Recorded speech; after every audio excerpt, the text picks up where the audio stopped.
जय सिया राम, जय जय सिया राम, जय सिया राम, जय जय सिया राम। आज मैं रामचरितमानस का लंका कांड का 814 पेज पढ़ने जा रही हूँ। आप भी श्रवण कीजिए। सकहु ना दुखित देखी मोहि काऊँ, बंधु सदा तव मृदुल सुभाऊँ।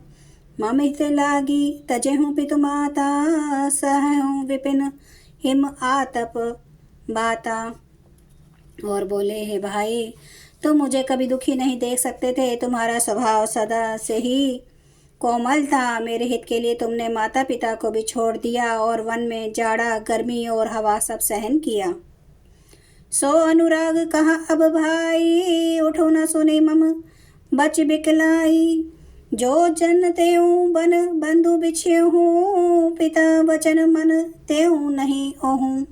हे भाई, यह प्रेम अब कहाँ है? मेरे व्याकुलतापूर्ण वचन सुनकर उठते क्यों नहीं? यदि मैं जानता कि वन में भाई का विछोह होगा, तो मैं पिता का वचन, जिसका मानना मेरे लिए परम कर्तव्य था, उसे भी न मानता। सुत बित नारी भवन परिवारा, होई जाहि जग बारहि बारा। अस विचारी जे जागहूँ ताता, मिले न जगत सहोदर भ्राता। पुत्र, धन, स्त्री, घर और परिवार ये जगत में बार बार होते और जाते हैं, परंतु जगत में सहोदर भाई बार बार नहीं मिलता। हृदय में ऐसा विचार कर, हे तात, जागो। जथा पंख बिनु खग अति दीना, मणि बिनु फनी करिबर करहीना। असमम जीवन बंधु बिनु तोही, जो जड़ देव जियावे मोही। जैसे पंख बिना पक्षी, मणि बिना सर्प और सूंड बिना श्रेष्ठ हाथी अत्यंत दीन हो जाते हैं। हे भाई, यदि कहीं जड़ देव मुझे जीवित रखें, तो तुम्हारे बिना मेरा जीवन भी ऐसा ही होगा। जहूँ अवध कवन मुँह लाई, नारी हेतु प्रिय भाई गवाई। बरु अपजस सहत हूँ जग माही, नारी हानि विशेष छाती नहीं। स्त्री के लिए प्यारे भाई को खोकर मैं कौन सा मुँह लेकर अवध जाऊंगा। मैं जगत में बदनामी भले ही सह लेता, कि राम में कुछ भी वीरता नहीं है कि जो स्त्री को खो बैठे। स्त्री की हानि से इस हानि को देखते कोई विशेष क्षति नहीं थी। अब अपलोकूं सोकूं सुत तोरा, सही निठुर कठोर उर मोरा। निज जननी के एक कुमारा, तात तासु तुम्हें प्राण धारा। अब तो हे पुत्र, मेरा निष्ठुर और कठोर हृदय ये अपवश और तुम्हारा शोक दोनों ही सहन करेगा। हे तात, तुम अपनी माता के एक ही पुत्र और उसके प्राणाधार हो। सोपे सी मोही तुम है गही पानी, सब विधि सुखद परम हित जानी। उतरऊँ कहाँ देहूँ तही जाई, उठी किन मोही सिखावो भाई। सब प्रकार से सुख देने वाला और परम हितकारी जानकर उन्होंने तुम्हें हाथ पकड़कर मुझे सौंपा था। अब मैं जाकर उन्हें क्या उत्तर दूंगा? हे भाई, तुम उठकर मुझे सिखाते समझाते क्यों नहीं? बहुविधि सोचत सोच विलोचन, सनवत सलिल राजीव दल लोचन। उमा एक अखंड रघुराई, नरगति भगत कृपाल दिखाई। सोच से छुड़ाने वाले श्री राम जी बहुत प्रकार से सोच कर रहे हैं। उनके कमल की पंखुड़ों के समान नेत्रों से विषाद के आंसुओं का जल बह रहा है। शिव जी कहते हैं, हे उमा, श्री रघुनाथ जी एक अद्वितीय और अखंड वियोग रहित हैं। भक्तों पर कृपा करने वाले भगवान ने लीला करके मनुष्य की दशा दिखलाई है। प्रभु प्रलाप सुनि कान, बिकल भय बानर निकर। आय गयो हनुमान जिमि, करुणा महावीर रस। प्रभु के लीला के लिए किए गए प्रलाप को कानों से सुनकर वानरों के समूह व्याकुल हो गए। इतने में ही हनुमान जी आ गए, जैसे करुण रस के प्रसंग में वीर रस का प्रसंग आ गया हो।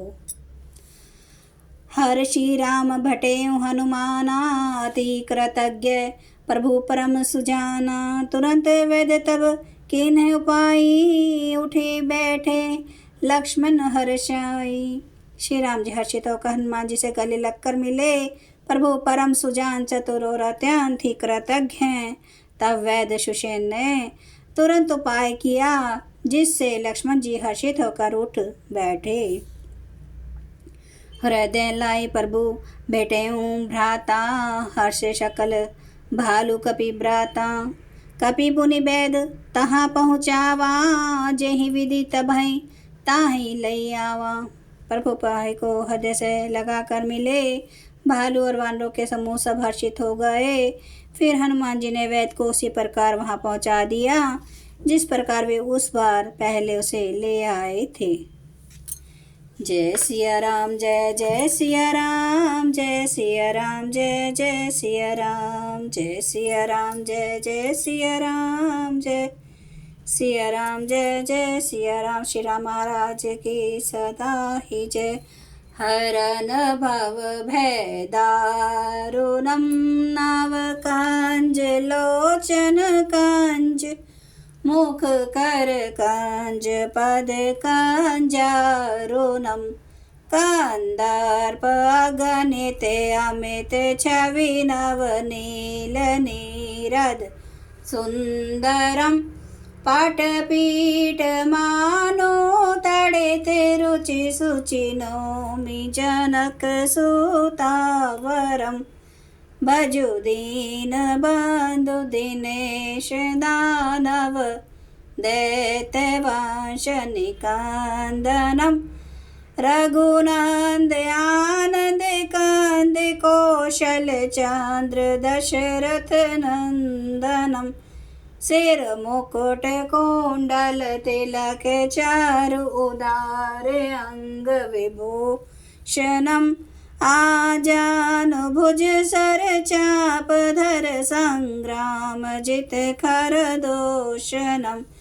इति वदति तुलसीदास शंकर शेष मुनि मनरंजनम। मम हृदय कंज निवास कुरु, कामादि खल दल गंजनम। सियावर रामचंद्र महाराज की जय। मेरे प्रभु राम की जय। मेरे बजरंग बली की जय। हर हर महादेव, हर हर महादेव, हर हर महादेव। जय श्री शंभु। क्षमा करना मेरे प्रभु श्री राम महाराज, आपकी सदा ही जय हो, आपकी सदा ही जय हो। आप सब सुनने वाले भक्तों का धन्यवाद।